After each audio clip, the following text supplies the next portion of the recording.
But before I begin, those who are able to kneel with me, I'd like to commence the word of prayer.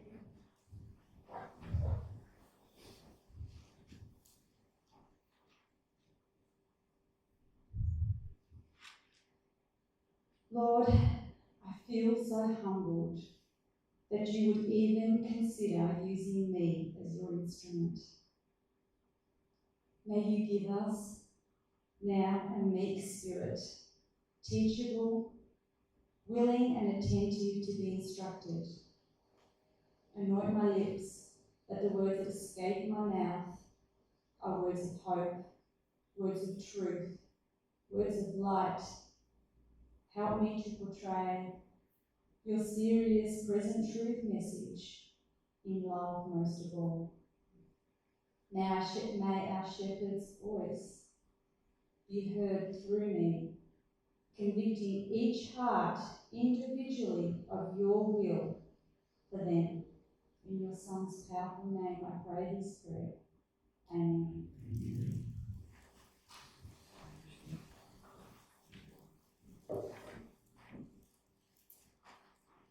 Okay, those that don't know me yet,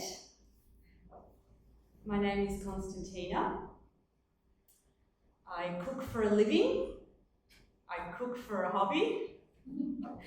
I am technologically challenged, but I thank you to Reka and Stewie at the back, Joe, Steve, Kyle for all helping worship this morning. A united effort. Well, you know, the health message is not really an easy one, but it's one that burdens within my heart because it's a personal one. But nonetheless, I'm instructed to agitate. I get the hint. I must go forward with this message. It's my job to share. What you choose to do with it is between you and God. I'm not here to tell you any fluffy stuff or what your itching ears want to hear, but present truth for the times that we are living in. So today, we are going to look at 4 college students and see what 4 young men were up against and see how they triumphed and honoured the name of God. Of course, we are heading to the book of Daniel. And again, I want to remind you all that part of the health message is to be active participants. The verses won't be put up on the screen. You'll be required to look them up yourself. It will give you something to do and prevent you from being idle or falling asleep. So I'm watching you. All right, let's jump straight in, and we're going to read the whole chapter of Daniel, or I am anyway. Follow along with me. I'm going to be reading from the King James Version, but whatever version that you have. Some of you have read this before, but be patient because some here will be hearing this for the very first time. Nonetheless, I'm hoping that something will strike you for the first time as we read it today. All right. In the 3rd year of the reign of Jehoiakim, king of Judah, came Nebuchadnezzar, king of Babylon, unto Jerusalem, and besieged it. And the Lord gave Jehoiakim, king of Judah, into his hand with part of the vessels of the house of God, which he carried into the land of Shinar, to the house of his God. And he brought the vessels into the treasure house of his God. And the king spake unto Ashpenaz, the master of his eunuchs, that he should bring certain of the children of Israel, and of the king's seed, and of the princes, children in whom was no blemish, but well favoured and skillful in all wisdom and cunning in knowledge and understanding science, and such as had ability in them to stand in the king's palace, and whom they might teach the learning and the tongue of the Chaldeans. And the king appointed them a daily provision of the king's meat, and of the wine which he drank, so nourishing them 3 years, that at the end thereof they might stand before the king. Now among these were of the children of Judah Daniel, Hananiah, Mishael, and Azariah, unto whom the prince of the eunuchs gave names. For he gave unto Daniel the name of Belteshazzar, and to Hananiah of Shadrach, and to Mishael of Meshach, and to Azariah of Abednego. But Daniel purposed in his heart that he would not defile himself with a portion of the king's meat, nor with the wine which he drank. Therefore, he requested of the prince of the eunuchs that he might not defile himself. Now God had brought Daniel into favour and tender love with the prince of the eunuchs. And the prince of the eunuchs said unto Daniel, I fear my lord the king, who hath appointed your meat and your drink. For why should he see your faces worse liking than the children which are of your sort? Then shall he make me endanger my head to the king. Then said Daniel to Melzar, whom the prince of the eunuchs had set over Daniel, Hananiah, Mishael, and Azariah, prove thy servants, I beseech thee, 10 days, and let them give us pulse to eat and water to drink. Then let our countenance be looked upon before thee, and the countenance of the children that eat of the portion of the king's meat, and as thou seest, deal with thy servants. So he consented to them in this matter, and proved them 10 days. And at the end of 10 days, their countenance appeared fairer and fatter in flesh than all the children which did eat the portion of the king's meat. Thus Melzar took away the portion of their meat and the wine that they should drink, and gave them pulse. As for these 4 children, God gave them knowledge and skill in all learning and wisdom, and Daniel had understanding in all visions and dreams. Now at the end of the 10 of the days that the king had said he should bring them in, then the prince of the eunuchs brought them in before Nebuchadnezzar. And the king communed with them, and among them all was found none like Daniel, Hananiah, Mishael, and Azariah. Therefore stood they before the king. And in all matters of wisdom and understanding that the king inquired of them, he found them 10 times better than all the magicians and astrologers that were in all his realm. And Daniel continued even unto the 1st year of King Cyrus. Okay, let's break this down. Here we see that there were 5 main changes in these young boys' lives that I want to focus on. One of the changes was a change of environment, their surroundings. We believe the boys to be 17 years of age. They were teenagers. I compare these fellas to the youth of today. What a contrast, right, Kyle? I know I have an 18-year-old. We both have 18-year-olds. How stressful it would have been at any age to be taken captive and transported from Judah to Babylon. Now, I've got a map here because I'm very visual, right? So I want to know how these guys travelled and how far it was. We've got a map here of how they travelled. Looks quite mountainous, but still I need more because to me, I've never been to Judah and Babylon, so I don't know. So let's put it in Australian terms.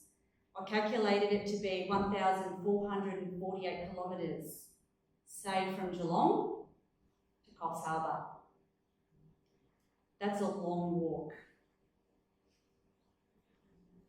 Secondly, there was a different curriculum of education waiting for them, Daniel chapter 1 tells us. Nebuchadnezzar wanted to retrain these 4 men for 3 years. He wanted to change their language and literature to that of the Babylonians. So Nebuchadnezzar changed their environment. He changed their education. How much fuss did they kick up? None. Thirdly, they were made eunuchs, which took away their manhood. How many complaints do we hear from that? None.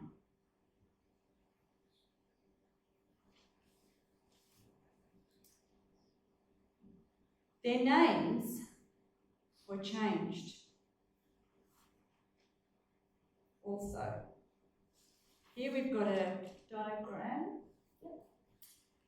of their 4 original names. And their 4 original names had to do with the God of the Sabbath, the one and only true God, the God of the 10 Commandments. Their new names had to do with the Babylonian gods. You know, I was born Georgia.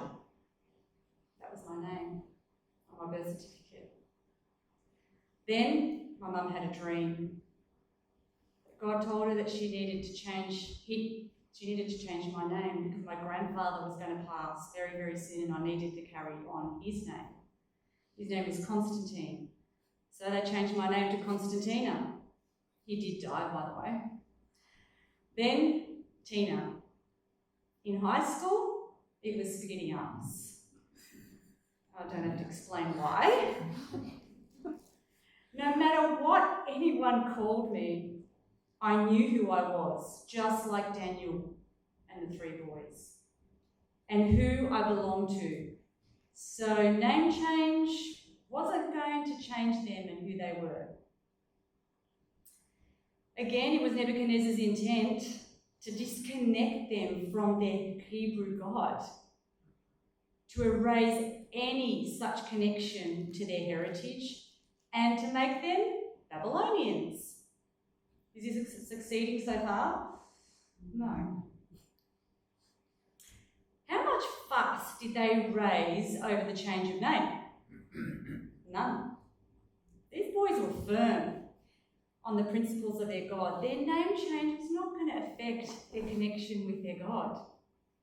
So here we have 4 college students, right? Thinking, you can keep us captive in a foreign heathen land. You can make us eunuchs. You can change our names. You can teach us Babylonian curriculum. No fuss. We are who we are. Now, when the new diet was announced, now what?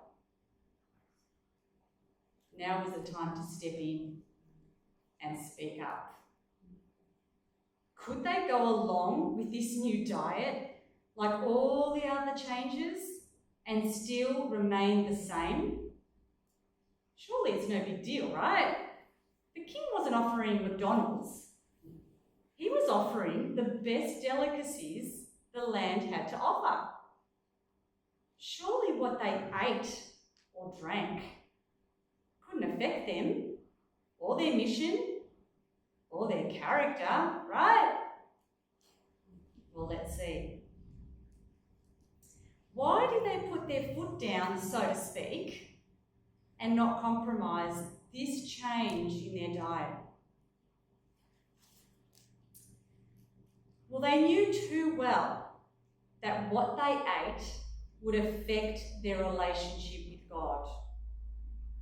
That diet is connected to spirituality.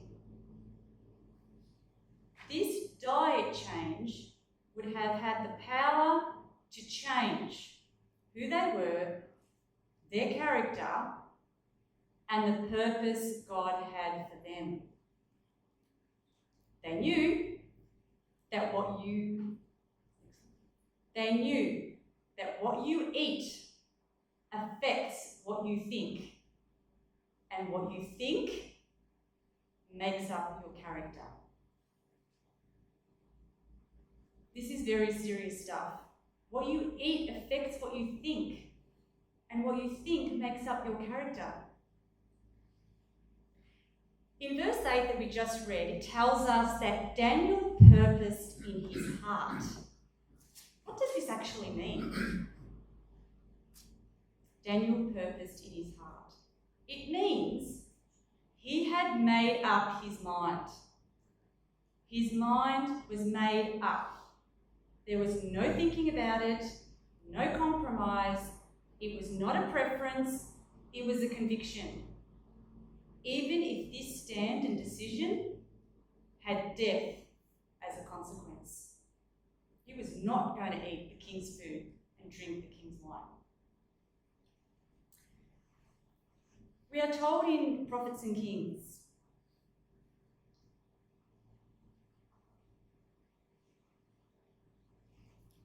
Daniel and his associates had been trained by their parents to habits of strict temperance. Daniel did not hesitate. His mind was made up. The approval of God was dearer to him than the favour of the most powerful earthly potentate, dearer than life itself. Friends, don't be deceived in thinking that you can eat and drink whatever you want, however much you want, and whatever makes you feel good, and not have it affect your character and your connection with the one and only true God.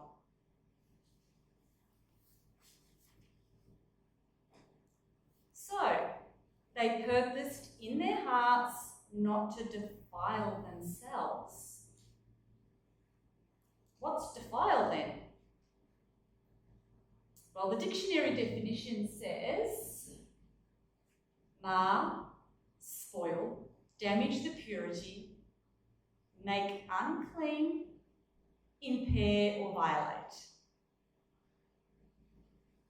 They knew too well that the king's food, however good it was, the best the world had to offer, was going to violate their bodies and damage their purity.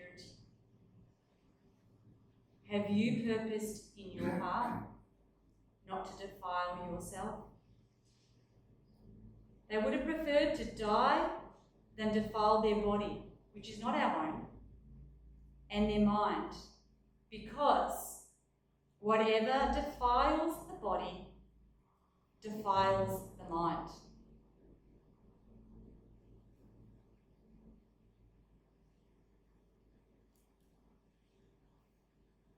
Whatever defiles the body defiles the mind. What happens when you defile your mind? Well, it affects your decision-making process. It affects your behaviour. An inability to reason between right and wrong, truth and error. We can lack good judgment, lack self-control. It fogs and beclouds our minds and our thinking. Our discernment is affected. We're not alert and on guard. And we can taint our characters, because our characters reside here in the mind, in the frontal lobe. These are things we desperately need, especially at a time like now. If we think, if we truly believe that Jesus is coming soon, then we need to do something and not defile our bodies or our minds, because we need all these aspects. We need to discern right from wrong and truth from error so that we are not deceived. With the purpose and mission God had for these boys in Babylon, they could not afford not for a second to allow this to happen, to defile their body, which in turn would defile their mind. This is a pretty strong quote, and I love it nonetheless. The mind is seriously affected by what we eat and drink. The mind is seriously affected by what we eat and drink. Friends, the best food the world has to offer is still not good enough for a child of God.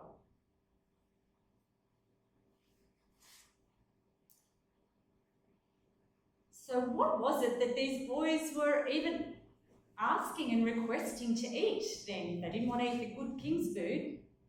Well, in Daniel 1:12, it tells us, "Prove thy servants, I beseech thee, 10 days, and let them give us pulse to eat and water to drink."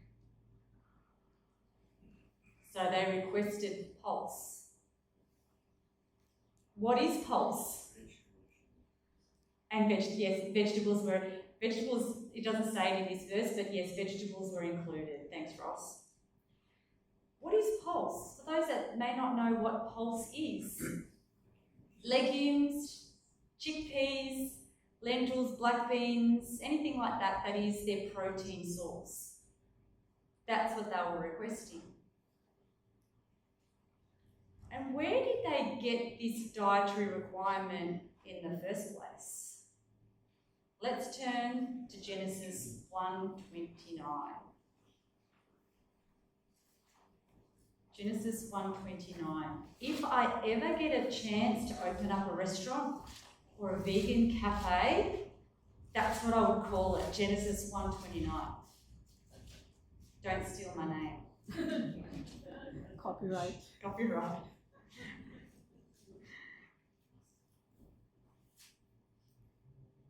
All right.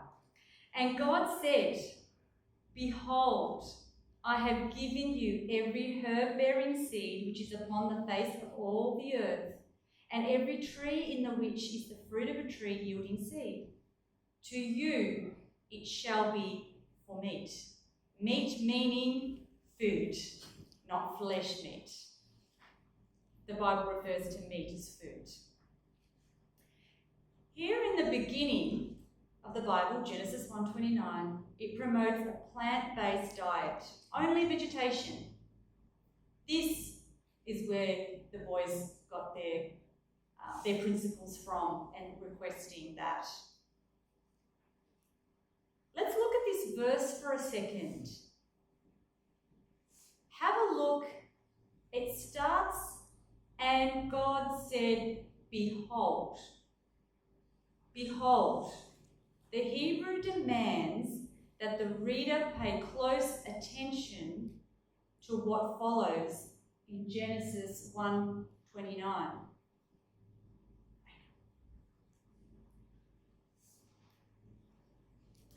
Because the first word God uttered here was behold. It's a Hebrew word for hina. It is a sign to the reader to grab their attention. This word signals, behold, that the following is a command or a purpose spoken by God, meaning be sure to see or don't miss this. Don't miss this. The Hebrews stuck to principle of a plant-based diet, the original plan from the beginning of creation. This is where Daniel's conviction of his diet came from. He didn't just want to be difficult like the teenagers of today. I recall many years ago, this late evening, we were coming back from a family event and we decided to stop off for fuel at midnight. When my husband returned to the car, he commented, "Wow, petrol was cheap tonight." I said, "What do you mean, petrol? When does my car take petrol?" You see, my Holden Cruise was designed to work and work best with diesel, not petrol. It hit me. It's the same with our bodies. They were created to work at their optimum and work best on a plant-based diet. That was the original plan. Well, I have to end this story just in case you were worried with the car. Of course, we couldn't drive the car home, and we had to leave it there, and Auntie Wendy Green came to the rescue at midnight. So like Daniel and Hananiah, Mishael and Azariah, the Israelites also were brought to the test with food. You see, food or appetite seems in many Bible cases like it's first base. When the 3 million, give or take, Israelites delivered out of slavery from Egypt, God gave them heaven's food. What did he give them? Manna. Providing them with food straight from heaven. This was to purify them into coming into the promised land, Canaan. But this was not good enough for these people. We know full well their complaints. They desired that which would not be a benefit to them. Hang on a second, let's not look at them. Think, hey, that's them. How could they? Friends, we are them. It's the same with us. Let's go to Numbers 11, 18 to 20.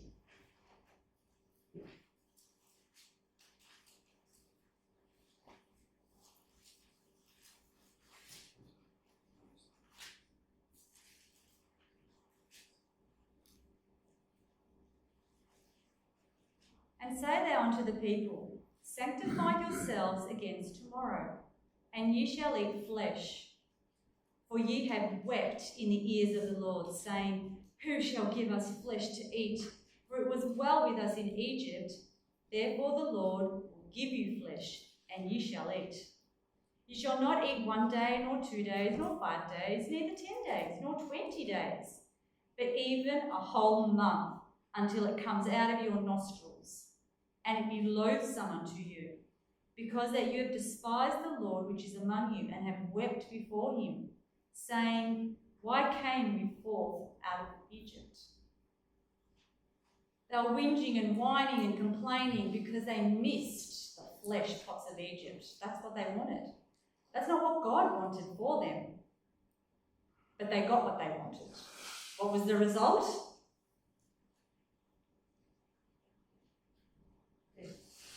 God gave the people that which was not for their highest good, because they persisted in desiring it. They would not be satisfied with those things that would prove a benefit to them. Their rebellious desires were gratified, but they were left to suffer the results. They feasted without restraint, and their excesses were speedily punished. The Lord smote the people with a very great plague. Large numbers were cut down by burning fevers, while the most guilty among them were smitten as soon as they had tasted the food which they had lusted.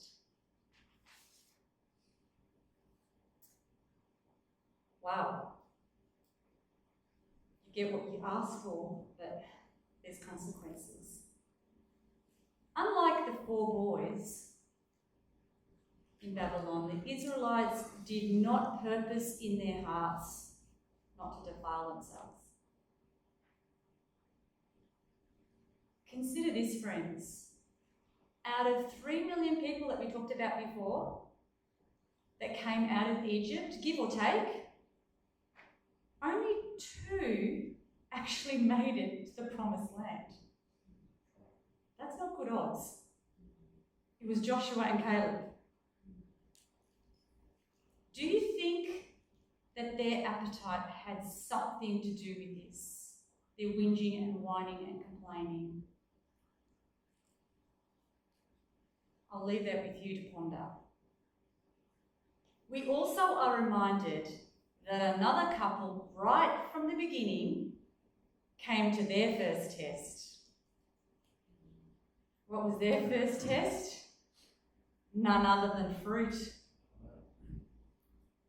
Adam and Eve, they were tempted. Their first base was fruit. That didn't pan out too well for them, or us either. I too, like many of you, I am quite normal at times. I have many weaknesses. We're not going to go into them. But on a late Thursday afternoon, just a few weeks ago, I was coming back from an orthodontist appointment with my son, and this overwhelming temptation came over me because I was hungry. I hadn't eaten enough for lunch. This temptation doesn't come to me very often. I was in Belmont, and a temptation in my mind and strong desire in my head was to head to the Highton Fish and Chip shop and get a sweet potato cake, because that's where they make gluten-free stuff. I thought about it. I wanted it. I could even taste it. I know we can all relate to this, right? You see something, you smell something, you want it. So what did I do? Well, I had to start reasoning with myself. It took effort to fight self. You know it's our biggest enemy, right? I could not allow myself to be governed and controlled by my feelings and desires. I had to exercise the example of Jesus, of Daniel. I said, Tina, remember, your mind is above your stomach, not your stomach above your mind. Two of the worst things that you can do to your body, or some of the worst things, there's a lot of bad things, but two of the bad things that you could do, even with healthy foods, even with tofu, is to overeat or snack between meals. So I continued to reason. It's a very long process as I'm driving. Tina, you may only have this once a year, but it is not part of your dinner or your lunch. It's considered snacking, so snap out of it. It's a no. What a process in my head. But it was necessary. I knew that Satan tempts our senses, our feelings, our smells. In Adam and Eve's case, by looks.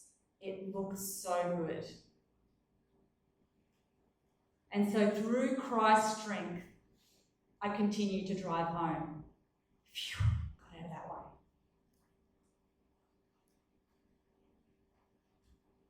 way. The controlling power of appetite will prove the ruin of thousands, when if they had conquered on this point, they would have had moral power to gain the victory over every other temptation of Satan. That's a very... That's great. Sorry? Got prove the win of thousands. Prove no. Prove the ruin. Prove the ruin of thousands. Let's read that again. The controlling power of appetite will prove the ruin of thousands, when if they had conquered on this point, they would have had moral power to gain the victory over every other temptation of Satan. That's a very strong statement. Controlling your appetite, friends, seems like it's first base. You find that quote in 15 different places. I reckon it must be important. Let's look at the plan of redemption. The control of appetite in the wilderness was the first work of Christ. Here again, Satan brings Jesus to the test in the wilderness with none other than food. If the devil could get Jesus on appetite, he would have had him. Game over. Game over for you, game over for me, game over for him. Don't be mistaken. Appetite, it was the first test for Adam and Eve, for Daniel, Israelites, Jesus himself. Are you seeing a pattern here? Is your mind made up not to defile yourself? Let us consider another Bible character which isn't talked about enough. The only reason why I picked up on him was because he was in my devotion. And how appetite ruined him.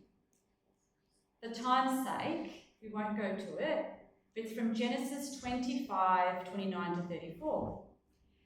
And here it speaks of Esau. He was the first twin, the one to get the inheritance. Let's see what it says about Esau.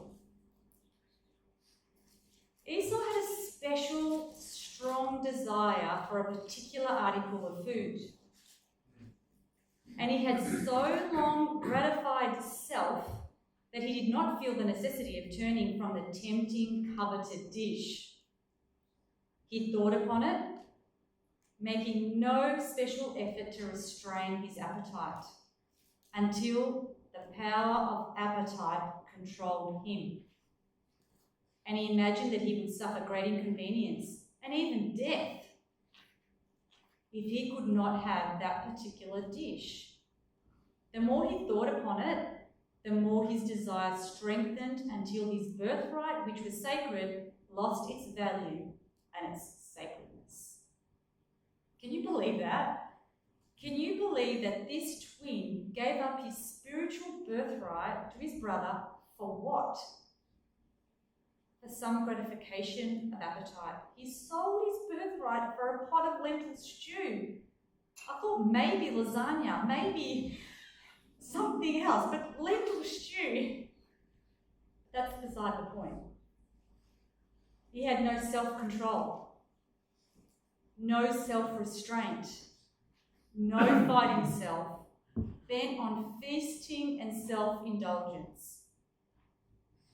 This is devastating, what happened, due to the love of appetite. That's what appetite can do, believe it or not. But those who are slaves to appetite will fail in perfecting Christian character. Those who are slaves to appetite will fail in perfecting Christian character. Very solemn, very hard-hitting. I love good slaps in the face. This doesn't need any explaining. As we conclude the message for today, let's go back to Daniel, where we first started. What was God's purpose for them all along? What did God want to do through them? It was to show their faith of the real and only true God to a heathen land. It was to glorify God. It was to win souls. It was to interpret dreams and visions. It was to show God's character and be his representatives. Sound familiar? Isn't that what we are supposed to be and do? That's our job.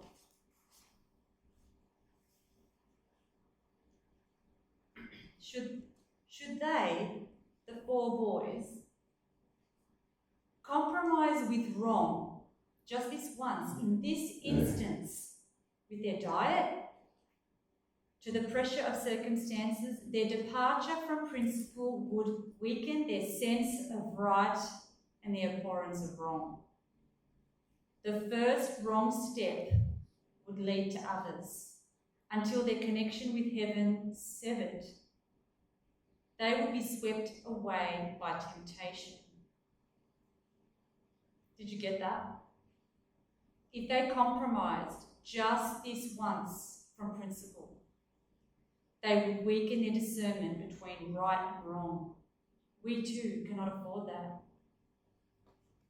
If the boys went ahead with eating the king's delicacies, God would not have been able to use them for this specific purpose. Friends, Earth's history is wrapping up. Do we really believe it? Are we living like we believe it? God wants to use each and every one of us. There's still a lot of work to be done. As we hear all this information, all this advice, all this instruction, we could struggle knowing, what do we actually do with it? This sounds too hard or too much. How do we make a decided change? Well, the first step is purpose in your hearts. Make up your mind. When you make that firm decision to not allow appetite to control you, when you remember that your mind is above your stomach, not your stomach above your mind, then you place your will on the side of God's. When you give your will to God, then you allow Him to work in your life. He will do the work. We have to allow Him, though. It is impossible for us to change on our own.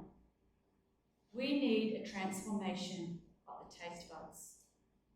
While God was working in Daniel and his companions to will and to do of His good pleasure, they were working out their own salvation with fear and trembling. Philippians 2:13. Make that decision, friends, to give your will over to God, to help you through this essential and vital process. You see, the gospel message and the right arm of the gospel, which is the health message, go hand in hand. You can't have one without the other. The two are a complete package.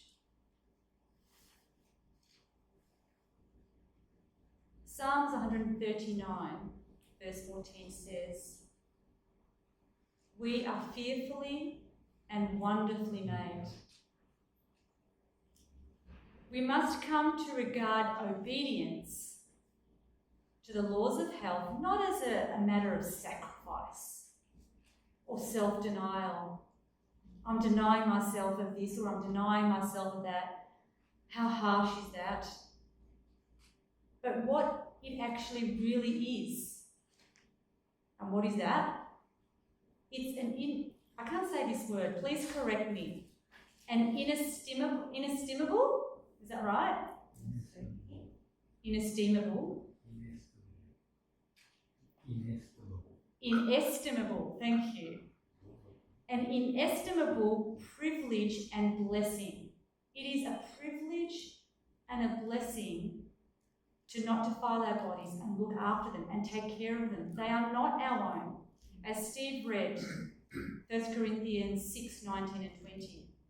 Our bodies are the temple of God. They are not our own. They are purchased by the blood of the Lamb. So it is, let's look at it as a privilege and a blessing to look after it and take care of it. Daniel and his three friends purposed in their hearts not to defile themselves. Have you? Will you? You know, divine power and strength with human effort will accomplish the work. We have a part to play. It is, though, a hard, stern battle with fighting self. We need purpose in our hearts. We need to make up our minds. Guess what? Your character depends on it. Amen. Amen.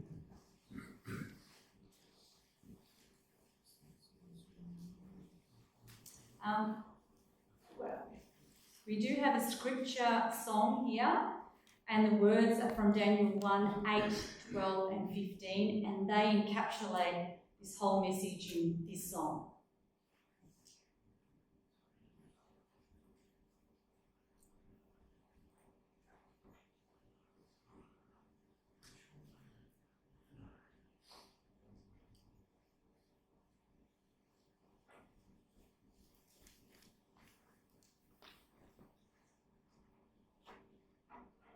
Sorry, just give me a second.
Can we bow our heads for prayer, please?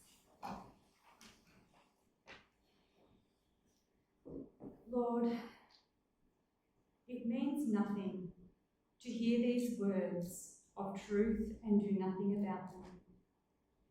James 1:22 tells us to be doers of the word and not hearers only.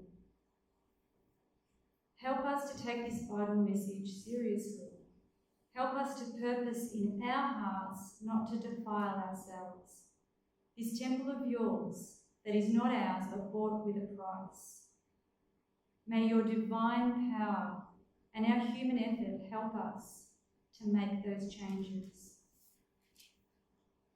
At a time like this, we need clarity, discernment, and have the power to not give in to temptation. Help us to allow you to refine our characters because it is only that we take up to heaven. Our character is what determines our destiny. And I pray this for each and every one bowed down their heads today. In Jesus' name, amen. Amen.